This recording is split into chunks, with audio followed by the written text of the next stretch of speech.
I'm Jacob Girish, and this is the evolution of football.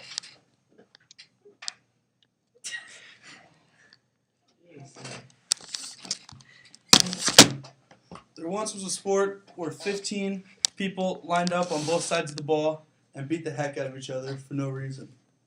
This sport has evolved into a billion-dollar industry. Boom! The middle linebacker blitzes up the hole and sacks the quarterback. The crowd goes wild. This is football, but it wasn't like this 100 years ago.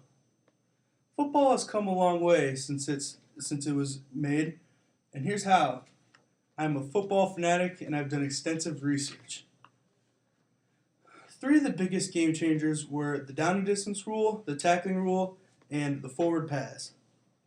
Rules expert Robert M. Owers says the down and distance rule was created in the 1880s. The team originally had 3 downs to gain 5 yards. This was the first step towards the evolution of football. Because of this, the ball now must be shared. Beforehand, one team would have the ball and slowly drive it down the field the whole game and score in the last minute to win without the other team even touching the ball. Before this, football was nothing but a scrum. People just lined up and hit each other, and it was all willy-nilly, and there was no order. Now, the whole purpose of football is to gain first downs, sustain drives, and score, and keep the other team from gaining first downs and sustaining drives. Another evolution was the tackling rule. Now, when the ball carrier is tackled, they are down, and it is the next down. According to the official National Football League Record and Fact Book of 2012, this rule was passed in 1876, further advancing the game of football. Before, people didn't know what to do when the ball carrier was tackled. It was sometimes a turnover in some games, similar to the game of rugby. This rule complexified the game.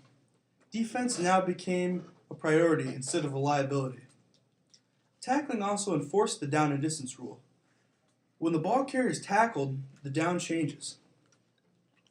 The QB is considered one of the most important players on the field, if not the most important.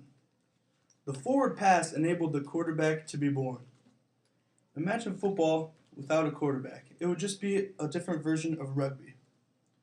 According to the father of American football himself, Walter Camp, the rule was passed in 1906. It completely changed the game forever and made it much safer. According to the Smithsonian National Institute, the forward pass rule ended the mindless bludgeoning of football. In December of 1905, 62 schools met in New York and passed the rule. The forward pass rule emphasized more strategy. Pop Warner was one of the first pioneers of this rule. His Carlisle Indians generally gave up 30 to 40 pounds against the other team per person, but they used the forward pass to neutralize this size differential. Because of the forward pass, the modern quarterback was born. Imagine football without Joe Montana, Tom Brady, Peyton Manning, and my personal favorite, Brett Favre. In conclusion, football was revolutionized most by the down and distance rule, the tackling rule, and the forward pass. Without these changes, our lives would be different. There would be no Super Bowl Sunday, no college football playoff. It's 4th and 10, game on the line. Ball is snapped. The QB drops back, he passes it, it's caught, and the linebacker makes a perfect tackle, 1 yard short.